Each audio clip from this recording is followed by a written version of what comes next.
Bonjour YouTube, bienvenue sur cette 11e session. Ça fait 4 mois qu'on n'a pas joué, mais c'est pour une bonne raison, car nous sommes, avec Hazel d'ailleurs, sur Sea of Stars, Trolls of the Watchmaker, aussi connu sous le nom de Les Affres de l'Horlogère. Voilà, ça faisait longtemps qu'on n'avait pas joué au jeu, 4 bons mois. Voilà, donc on a terminé le jeu en janvier 2025, comme je le disais en live. Voilà, aventure ma foi fort sympathique, et désormais du contenu additionnel.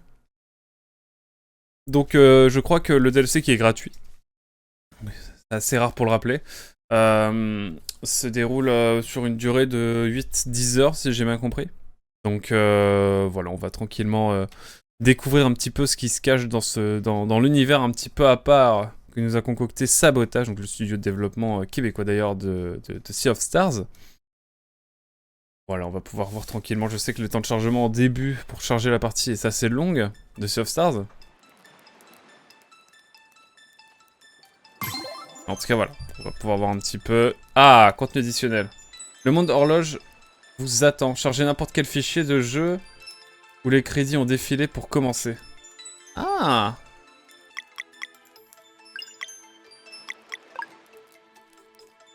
Et bah c'est parti. Peut-être que ça va me... J'espère qu'il faut pas que je refasse le boss final. Normalement, c'est ok. Est-ce qu'il va me proposer quelque chose?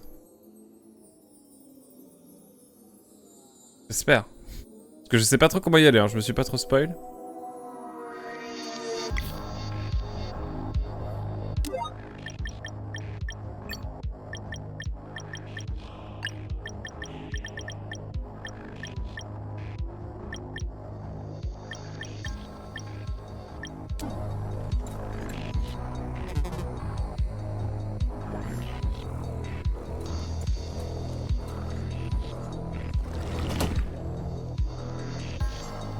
On va se taper peut-être à l'entrée, il y a peut-être quelque chose à faire.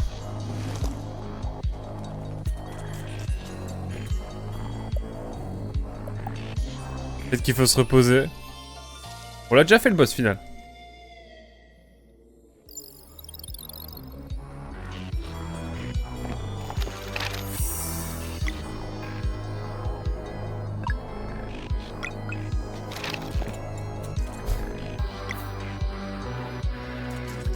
Comment qu'on fait?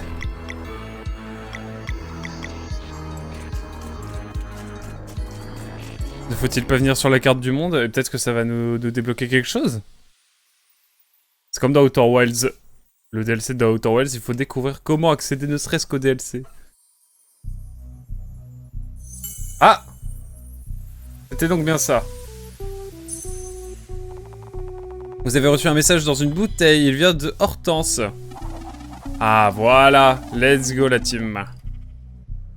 Ouais les gosses, je sais que vous allez chasser les méchants, mais on a un problème ici. Kenatan est dans le pétrin. Si vous voulez bien vous ramener Dardar au Vespertin, ce serait super. Allez, fini de jacasser la revoyure. Hortense a l'air très inquiète. Devons-nous aller voir l'équipage maintenant? Oui. Ok, il y a une transition, on n'a pas besoin d'y aller directement. C'est ok. Et bah c'est parti. Non, je crois qu'elle est là. Bah il y a tout le monde qui est là.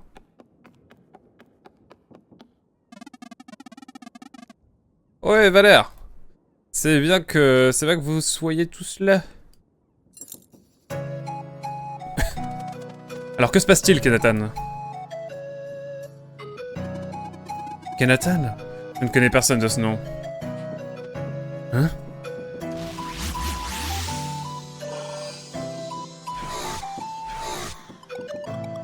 Second. Quel est le problème? Capitaine, ça fait bien plaisir de vous voir. C'est vrai qu'ils sont pas au courant, eux. Avec les larmes lamoyant. C'est Kenatan. Vous vous souvenez quand on est allé voir les géants du ciel pour accéder à cette mer des étoiles? Ils avaient l'air d'hésiter à propos d'un truc. Flashback. L'erreur doit venir de nous, mais nous n'en tiendrons pas compte. De quoi? Qu'est-ce qui s'est passé? Eh bien, on vient d'avoir la réponse et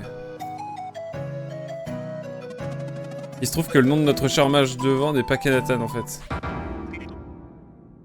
Quoi? Feur? J'arrête. Oh, malheur à moi. Moi je dis que ça change rien, hein. Tu seras toujours Kenatan pour moi, camarade. Bien dit, Valtred. Bien dit. Et c'est pas comme ça... C'est pas ça qui va remonter le moral de Kenatan, non? 3 petits points. Oh, le 3 petits points. On peut déposer une requête auprès du Conseil du Ciel? Tu veux rire? Pour eux, c'est pas une autorisation spéciale, mais un nom officiel. On peut aider? Pour sûr, les règles n'ont pas changé dans cet équipage. On se serre les coudes. Vous avez une piste? Et comment, fillette? Tix, à toi l'honneur. Bon, c'est pas gagné, mais je pense que l'horlogère pourrait nous aider. Comment?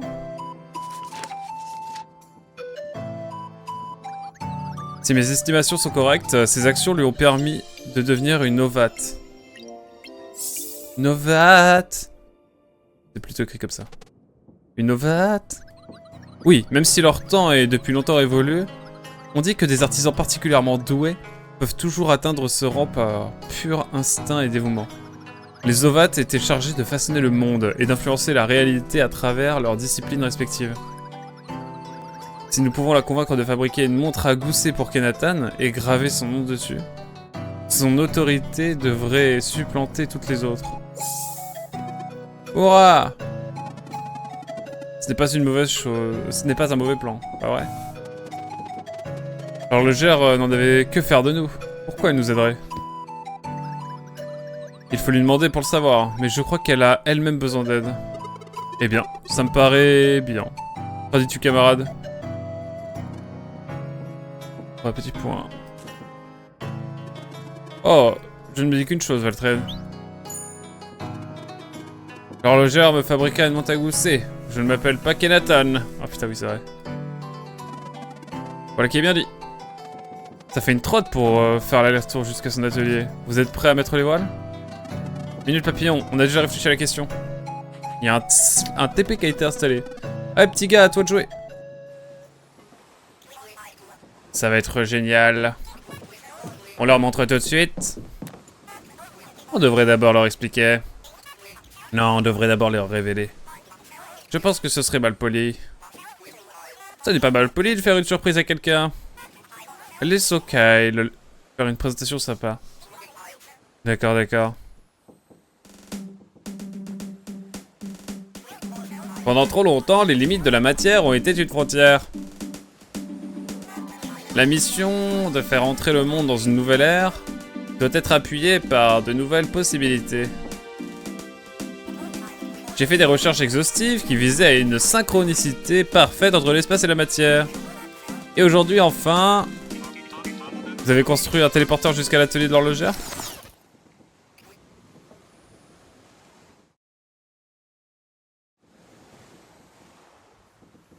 Trois petits points. Tu vois, il faut faire des présentations plus courtes. Oui, oui, je vois. Alors continue. Oui, en effet. Il nous suffit de nous placer au centre et il vous conduira directement à l'atelier de l'horlogère. J'ai envie de faire le con et d'y aller à pied. Dis-leur que ça fonctionne dans les deux sens. Je pense qu'ils le savent. Alors super, bravo Artie. Ils aiment bien. Il aime bien, pardon. Voilà qui est bien joué.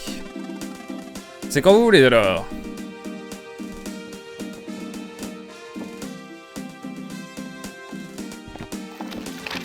Écoutez, on va sauvegarder quand même.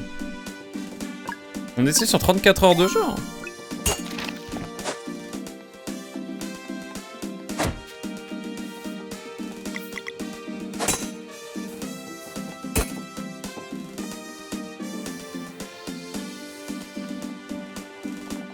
Se téléporter à l'atelier de l'horlogère, bien sûr. Attention, ça ne rigole plus. Donc voilà, on est parti pour jouer ensemble pendant 2 bonnes heures, je pense. Histoire de commencer le DLC tranquillement. Et on continuera évidemment demain matin. Donc live plus tardif, mais non pas moins festif, bien sûr.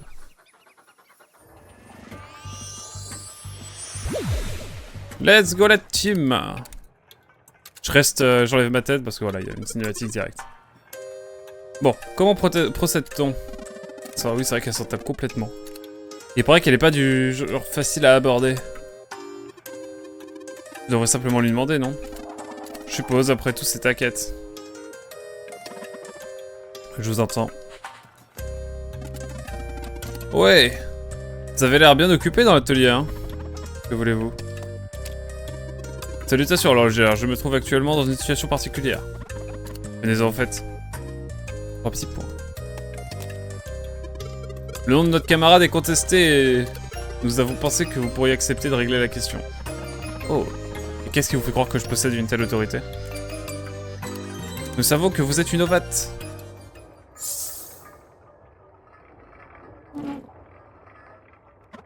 Ah oui? C'est grâce à cette horloge que vous avez obtenu ce titre, n'est-ce pas? Dire que si j'utilise mon pouvoir, elle va reculer l'horloge? Horloge. Un petit point, entre parenthèses. Les guerriers du solstice sont-ils prêts à risquer leur vie en échange de mes services? Oh, jamais je ne demanderai un tel sacrifice. Est-ce un grimoire de légende? Allez-y alors, cherchez votre histoire.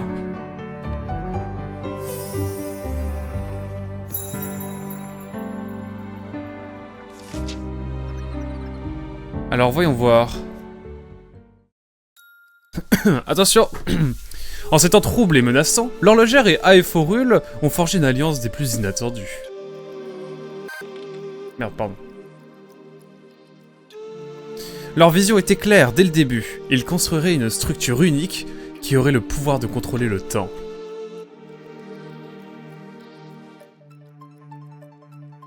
Le château mécanique.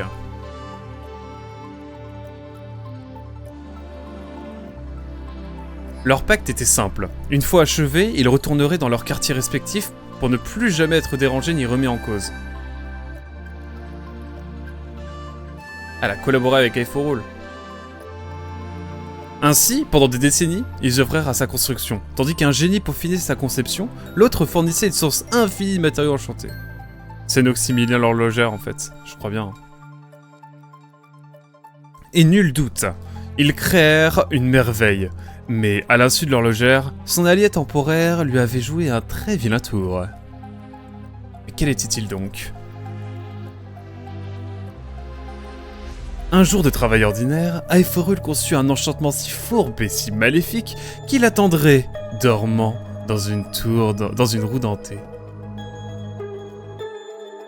Il la glissa dans le stock de l'horlogère.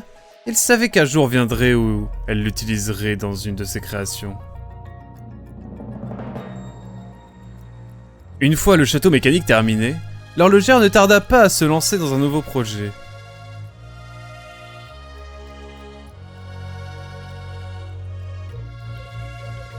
Elle allait construire une horloge incroyablement complexe. Une horloge qui sonnerait si parfaitement qu'elle résonnerait avec le tissu même de la création.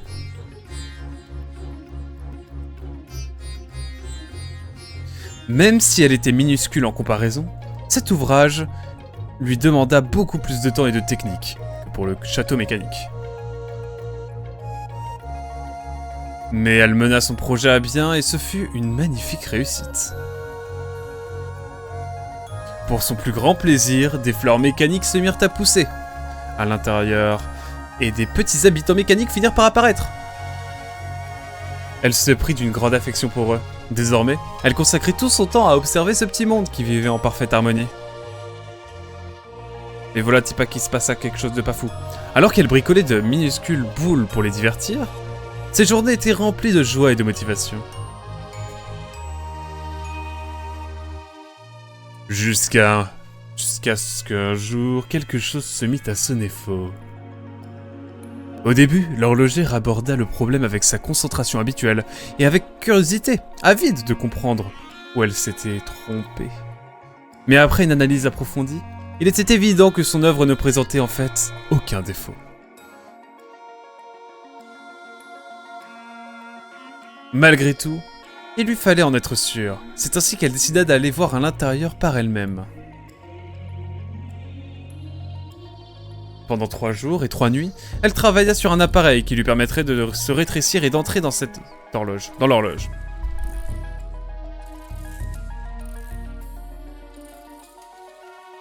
Et au matin du 4e jour, le Dialocus était inventé.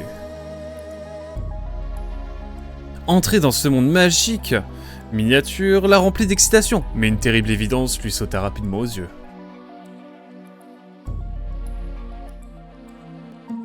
Elle avait mordu à l'hameçon d'Eiforul. La roue dentée de Fleshmancer s'activa et et se mit à la vider de son essence. Dans une panique frénétique, l'horlogère fonça vers la sortie alors que l'énergie commençait à se transformer en une copie diabolique d'elle-même. Elle le sentait, cette jumelle malfaisante allait tyranniser le monde fantaisiste qu'elle avait construit. De retour à l'extérieur, elle pleura sur le sort de ces petites créatures, tout en verrouillant l'horloge, du mieux qu'elle put. Car elle savait que la roue maudite était en fait une graine du mal.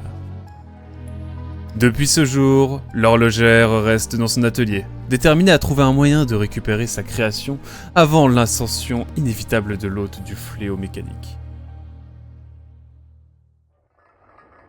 Sombre histoire. Je suis désolé, horlogère. Je ne savais pas. Peu importe. Il y a son double maléfique dans l'horloge, ok. Le temps est souverain. C'est la 2e fois que vous venez me voir en son nom. Poussé par lui. Il se pourrait que vous soyez désormais prêt pour le voyage à l'intérieur. Voici mes conditions. Procéderez-vous à la purification? Pourquoi ne l'avez-vous pas dit plus tôt? Et vous envoyez à votre mort? Eh, nous avons traversé beaucoup d'épreuves et nous sommes toujours là. Ne sous-estimez pas la malédiction de l'horloge. À l'intérieur, vous serez confronté aux reflets de vos traits les plus sombres. Ce voyage demandera plus que de la force. Il questionnera votre propre perfection de vous-même. Votre propre perception même. Même pas peur! Par où on commence? L'inconscience. Je suis prêt à y aller. Absolument pas. Hein? Ne voyez-vous pas?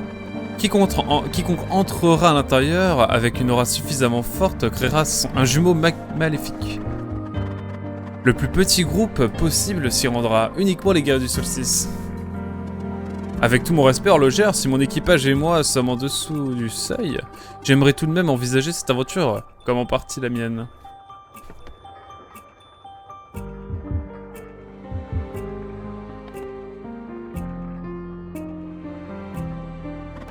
Oui, vous pouvez y aller. Mais votre capitaine reste. Fin de la conversation. Nous n'allons pas ajouter de portail à cette pagaille. Est-ce qu'elle ou le clou? Nous sommes tous dedans, c'est juste Artie maintenant. Gardez un œil sur eux, vous voulez bien? Mais ne précipitez pas les choses, c'est leur voyage, ils en ont besoin. Compris. Et tenez, vous saurez quoi et quand. Artie obtient une boîte mystérieuse. Eh bien, je crois qu'on est prêt à partir. Ceci vous permettra d'entrer. Vous avez obtenu le Dialocus. Cette horloge peut être utilisée pour rétrécir et entrer dans certains appareils mécaniques à l'intérieur de l'horloge, y compris l'horloge elle-même. Appuyez sur A pour l'activer devant des objets qui émettent une lueur violette. Bonne chance là-dedans.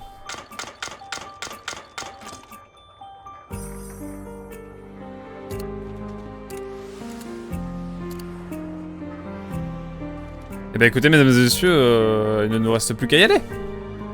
Et voir un petit peu ce qui s'y cache. Parti. Pour continuer le contenu additionnel est requis, veuillez ici après l'avoir installé. Ah ouais. on va l'installer. On va l'installer.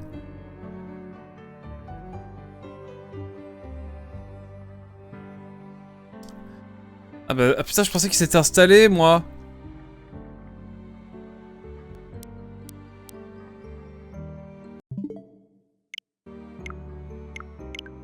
Eh bah écoutez, je vais le réinstaller. Je pensais qu'il s'installe automatiquement, moi. Oh non.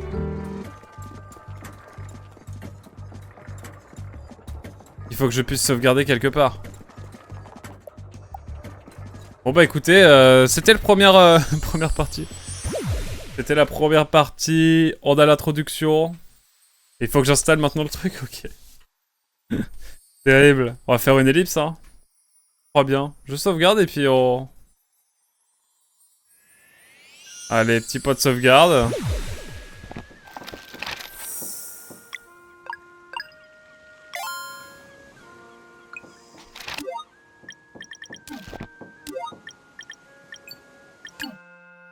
Eh ben écoutez, on va revenir tranquillement et faire une petite ellipse. Ça suffira même pour un épisode, je pense.